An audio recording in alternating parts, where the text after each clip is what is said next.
Salut à tous, aujourd'hui je vous retrouve dans une vidéo pour vous remotiver si en ce moment c'est un peu dur parfois, comme ça on fatigue un peu à l'approche de l'hiver. Donc j'ai pensé à vous, on fait une petite vidéo de reboostage. J'en avais déjà fait une, je vous remets le petit i là, ça parlait de culpabilité, de toute puissance, des thèmes que j'aborde pas aujourd'hui mais qui se recoupent quand même. Aujourd'hui on parle de cette petite phrase qu'on a parfois dans notre tête de je suis une mauvaise maman. Alors oui, moi aussi je l'ai cette petite phrase, et même je crois que je l'ai beaucoup par rapport à d'autres parce que j'ai tellement une idée précise de ce qui serait à mon sens le top, et de la façon dont il faut faire ci, de la façon dont il faut faire ça, des conséquences si jamais je rate telle ou telle chose, que bah du coup cette petite phrase elle revient hyper vite quoi. Dès que je fais un truc pas bien, j'entends dans ma tête je suis une mauvaise maman, je ne fais pas ce qu'il faut, je ne dis pas ce qu'il faut, et comment je m'en sors, et bien je vous partage ça aujourd'hui pour que ça vous aide aussi de votre côté.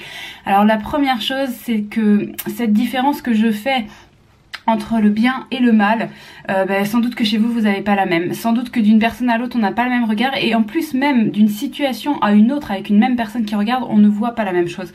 Par exemple, quelque chose qui va être bien pour un enfant ne va pas être bien pour un autre enfant, quelque chose qui va être bien dans une situation pour votre enfant, pour ce même enfant dans une autre situation, ça sera autre chose qu'il faudra faire, et la limite bien-mal n'est pas si claire que ça. Ça dépend vraiment du regard qu'on y apporte. Voilà, c'est quelque chose déjà qu'il faut toujours avoir en tête, parce que on ne peut pas être sûr que ce qu'on fait est si bien que ça ou si mal que ça. Ça dépend du regard qu'on adopte et de, comme je vous ai déjà dit, du point de vue qu'on prend quand on se retourne fictivement, mais quand on se retourne et qu'on voit autre chose complètement différent parce qu'on a juste changé de sens. On est toujours à la même place mais on voit autre chose. C'est pareil vis-à-vis de nos enfants.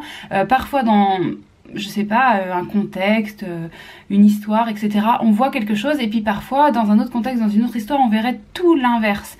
Donc ne soyons pas trop rigides sur cette idée de bien et de mal qui est complètement impossible à définir de manière très précise.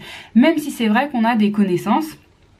Voilà, par exemple on dit il ne faut pas laisser un enfant pleurer, on le sait. Maintenant c'est vrai que si jamais vous laissez votre enfant pleurer un tout petit peu parce que c'était une situation où vous aviez une autre priorité, vous n'avez pas fait quelque chose de mal, vous avez juste fait le mieux que vous pouviez à ce moment-là.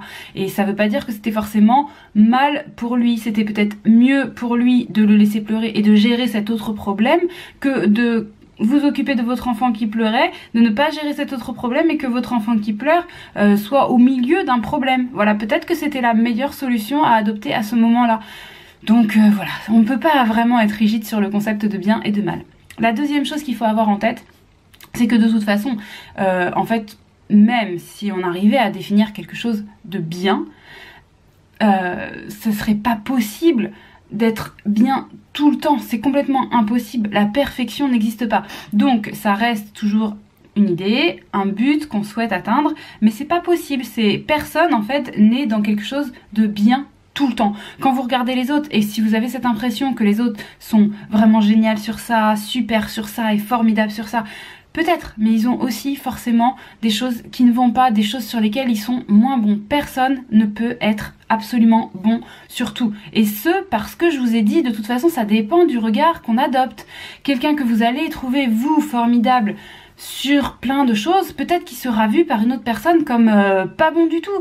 Parce qu'en fait, cette notion de bien étant flexible, on ne peut pas coller à une perfection permanente et universelle.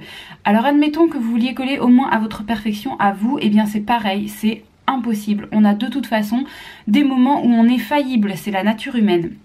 Et j'en viens du coup à mon point numéro 3, c'est que tant mieux. En fait, c'est vraiment mieux, et je vous l'ai déjà dit sur cette chaîne, mais j'aime à le rappeler, tant mieux que vous soyez imperfectible, parce que vos enfants, eux, le sont aussi. En fait, ils font des erreurs dans leur quotidien, vous le voyez. Et même, je vous ai déjà dit qu'il fallait les encourager, puisque l'erreur fait l'apprentissage. Donc c'est formidable que vous fassiez des erreurs, que vos enfants fassent des erreurs. La question, c'est comment on les gère. C'est est-ce que de mes erreurs, j'arrive à faire une force? Est-ce que j'arrive à me construire dessus? Est-ce que j'arrive à les accepter? Parce que c'est ça, franchement, la base du problème. Est-ce que j'arrive à me voir en tant que personne qui rate des fois des trucs, à les digérer, et à rebondir. Est-ce que j'arrive à faire ça? Parce que c'est en faisant ça qu'on va enseigner à nos enfants à le faire eux aussi. Imaginez la pression que ce serait pour un enfant de voir un de ses parents comme quelque chose de formidablement parfait. Il se dirait mais moi je suis pas normale, je suis pas à la hauteur, je suis pas suffisamment bien, je n'arrive pas à être aussi bien que mon parent. Donc surtout ne cherchez pas à renvoyer une image de perfection à vos enfants. Oui ok, vous êtes imparfait, mais c'est pas grave puisque tout le monde l'est.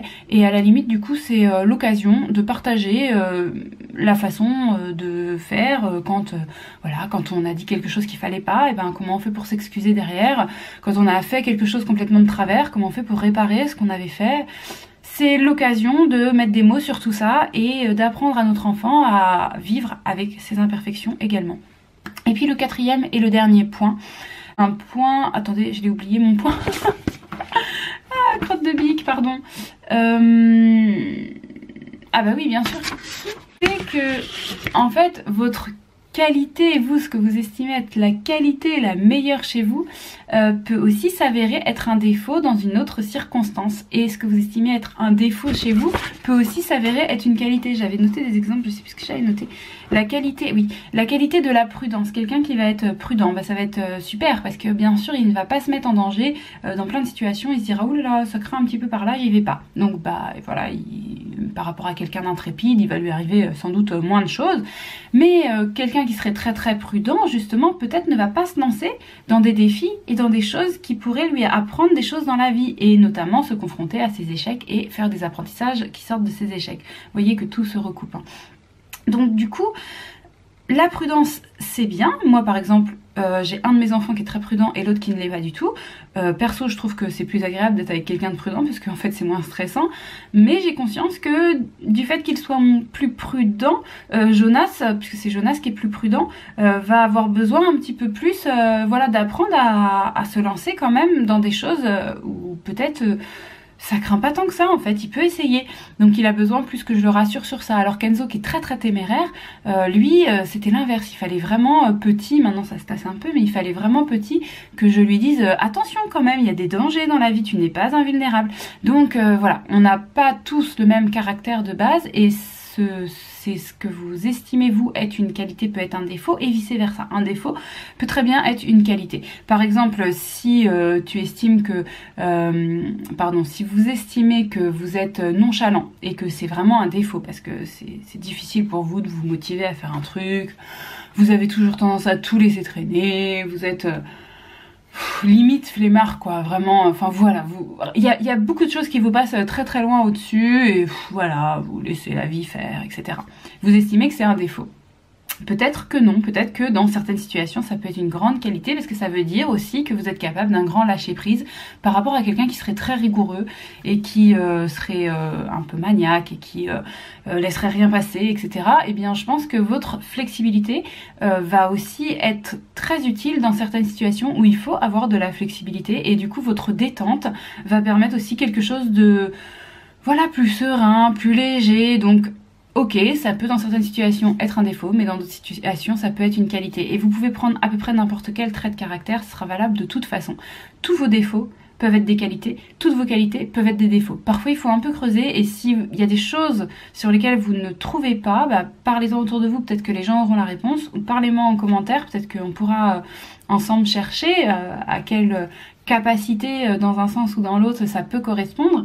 Moi ça m'amuse beaucoup de faire ça avec...